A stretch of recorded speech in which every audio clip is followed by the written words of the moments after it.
Good evening and welcome to Cstv News at 24 on Cstv. My name is Dr. Mensa. Cstv News at 24 is brought to you by Celeste with Tom Brown, Rema Ushering Agency, Amstel Block Machinery and Block Manufacturing, Sarah's Dream Jewelries, KS Rafemix Company Limited, Yab Decorations, and NAP Apartment Hotel. Now, in the headlines, it would be better to have a mechanism for resolving constitutional disputes, says Dr. Justice Abdullahi. Also, President Mahama to launch a Kokon Kitten program in Kumasi. On the international front, also, 12 people have been killed in a suicide bomb attack in Pakistan. There's a many more stories will come in your way in tonight's news bulletin. Stay tuned.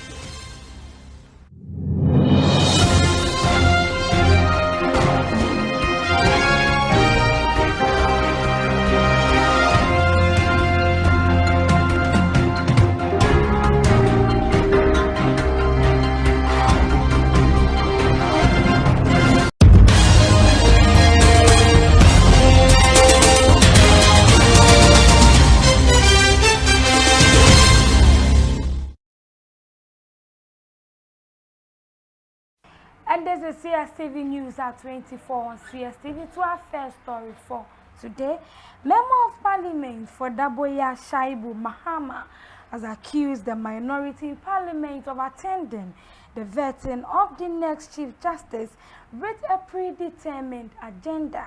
Speaking on a panel discussion, he stated that the minority came to the proceedings to execute a plan rather than to engage meaningfully.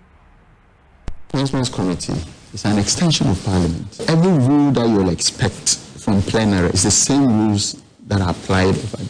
And so if you raise issues that offend the rules, the majority leader has every single right to object to. And what were the issues? Of course, you said you'll come to the meeting. Yeah, we'll come to this. But those were the clear things.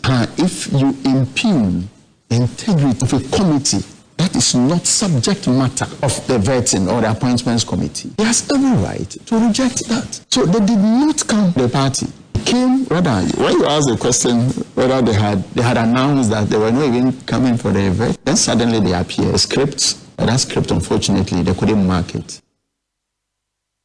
So in Parliament, Member of Parliament for Swami constituency, John Daku, says it is the right of the chair of the appointment committee to conduct and control vetting processes and not the minority. According to him, he was so shocked when the majority leader allocated that power to himself during the vetting procedures.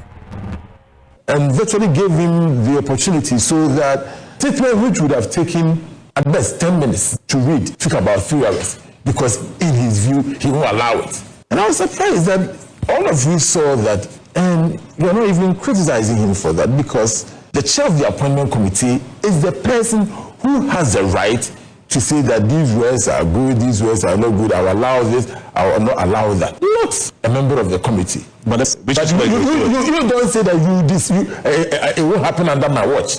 You don't make that decision. He said he wasn't going to allow it, and he saw it.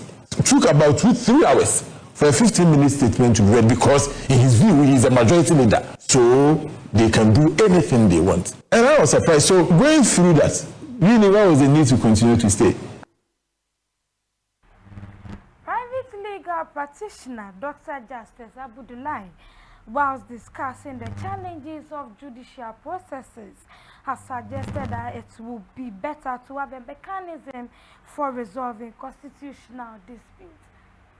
It's good if we could have a means of resolving constitutional disputes, particularly when it involves the various organs of the state in particular, because they can never simply wait for other things to happen. I mean, litigation to be determined before progress is made on their issues. That is because of the impact that they make on the generality of all of us as Ghanaians and as people, and sometimes really with our relationship with the international community. So it's important that if we could devise means of resolving issues, that is appropriate. However, until we get to that position, nothing should be a basis to stop the process from going.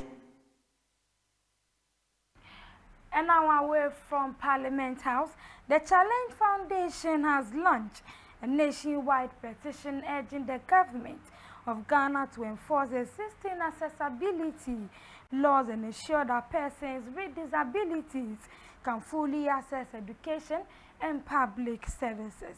This concern was raised due to the physical barriers that hinder participation for learners and citizens with disabilities. According to the foundation, these challenges violate Section 6 of the Persons with Disability Act, which mandate that all public spaces provide appropriate facilities for persons with disabilities.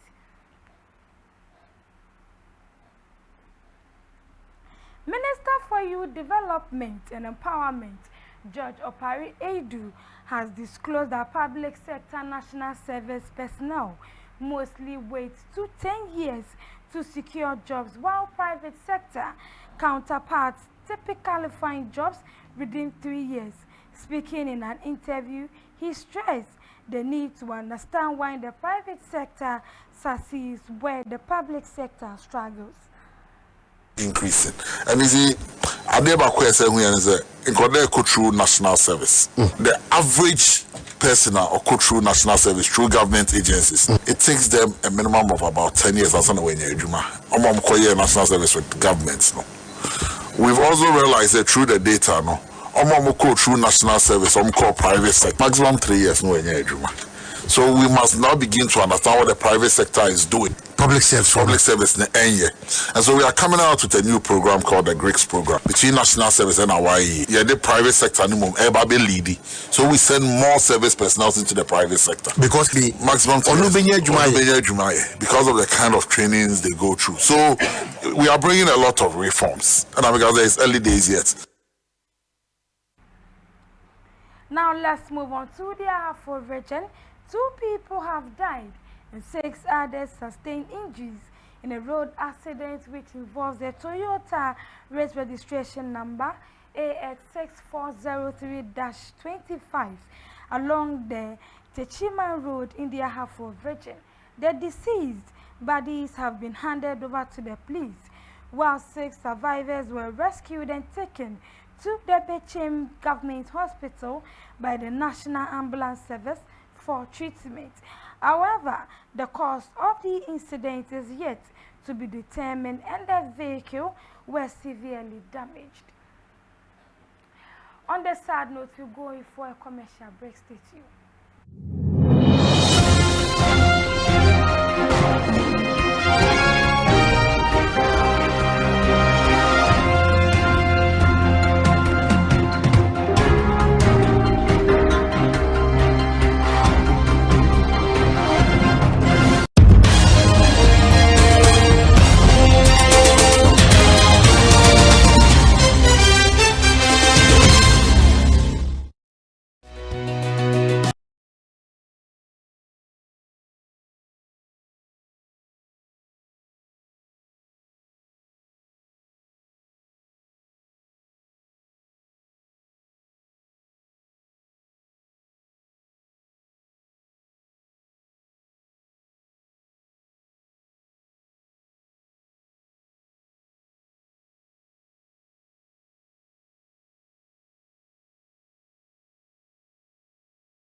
Yama wakwaba ediba Answer Company Limited. So wo blocks machines ya eya papa.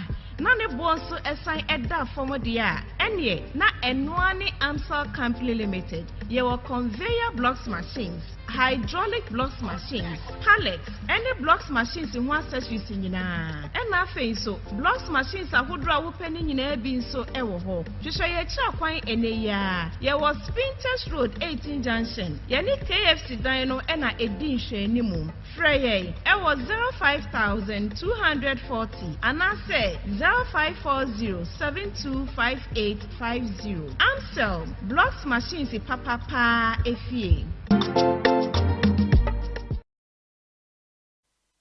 Welcome back from the commercial break. You're still live on CSTV News at 24 on CSTV. Now let's delve into some business stories.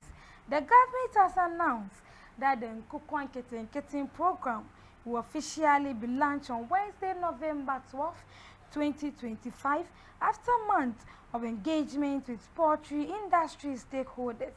Minister of Government Communications Felix Kwachiofosu confirmed it. Spearheaded by the Ministry of Food and Agriculture, the program aims to boost the local poultry sector, reduce dependence on imported chicken, and potentially save the country over $300 million annually. Still in business news, United Nigeria Airlines launches regional flights in Ghana. During the launching ceremony, former Minister of Information Fred Bafour expresses gratitude for naming the airline in honor of late former President Jerry John Rawlings. Honor done to one of the greatest Ghanaians we've had for a long time, Flight Lieutenant Jerry John Rawlings of blessed memory. On behalf of his family, who are unfortunately in the state of mourning because of the sad loss of their mother, I've been assigned to come to you to thank you and to extend our gratitude for this honor. Also, the public relations officer for the United Nigeria Airlines during the launching stated. The reception was awesome. We felt already at home. We felt we were Ghanaians already, in as much as Africans we are one. But coming into Ghana, the level of hospitality, the level of reception, has given us a whole lot of. When coming in here, we thought it was just for business, trying to unite people, unite goods and cargoes. But coming in here, we know we have a family here. These are first international flights, regional flights anyway, out of Nigeria. After 4 years of strong, by next year, February, will be 5 years in Nigeria. We've built a strong domestic network in Nigeria. And this is the first time we're going out of the borders of Nigeria. And you already know what that means for us. And now moving on to the international front. At least 12 people have been killed in a suicide bombing outside the gate of a court in Pakistan capital. At least 27 other people were also wounded after the bomber detonated his explosive next to a police car. According to the Interior Minister, the attacker tried to enter the court premises but failing to do so targeted a police vehicle. Sports update is up next. Stay tuned.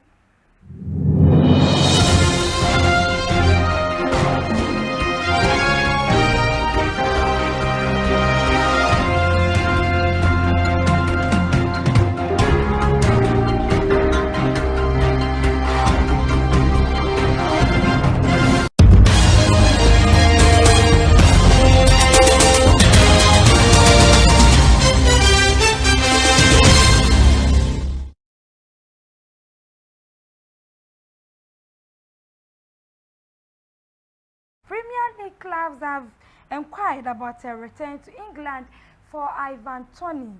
Toney has scored 41 goals in 59 appearances for Saudi since joining in 2024. The 29-year-old wages could prove to be a stumbling block. Toney scored 36 goals in 85 Premier League appearances. Also, Van Dijk header would have brought Liverpool level at Man City, but was ruled out with Andy Robertson judged to be impeding goalkeeper from an offside position in the 3-0 defeat at Man City. Liverpool accepts the result of the game but feel a mistake was made.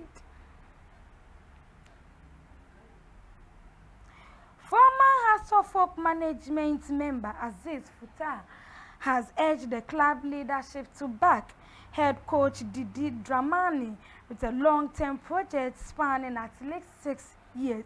Speaking in an interview, Aziz Futa, who previously served as the club's supporters chief, believes Didi Dramani is the right man for the job.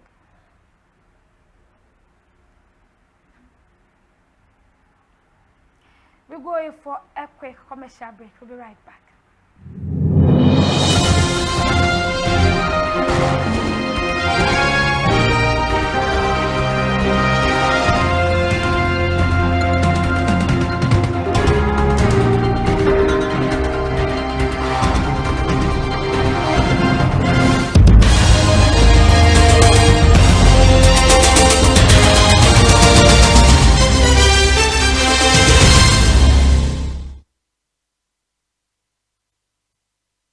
Entertainment news. Ghanaian broadcaster Miss G has publicly called out the Minister for Gender, Children and Social Protection, Dr. Agnes Latte, over what she described as the ministry's invisible and rationary approach to cases of child abuse in the country. Her remarks came following the call for justice for the alleged sale, abuse and death of 16-year-old footballer Ransford Owusu Ansah. Anything could happen.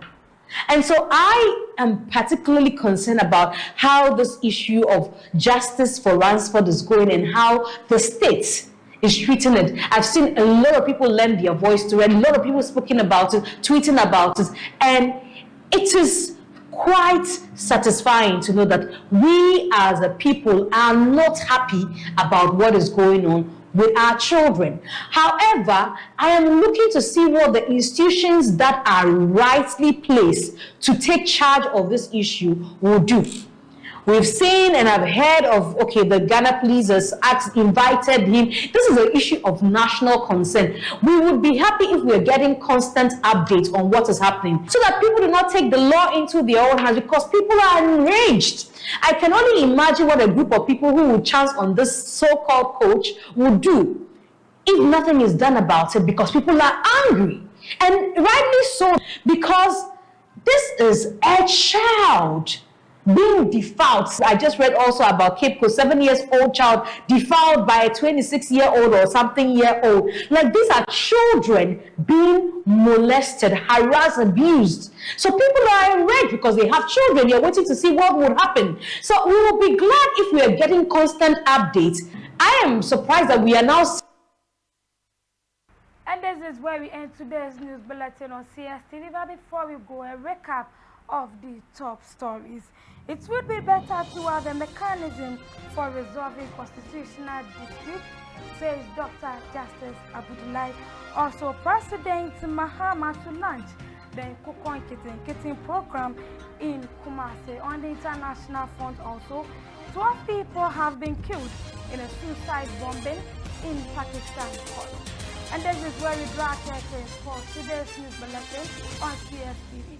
CSTV News at 24 was brought to you by Celeste Tom Brown, Rema Ushering Agency, Amstel Block Machinery and Block Manufacturing, Sarah's Dream Jewelries, KS Rafael Mix Company Limited, Yap Decorations, and NAP Apartment Hotel.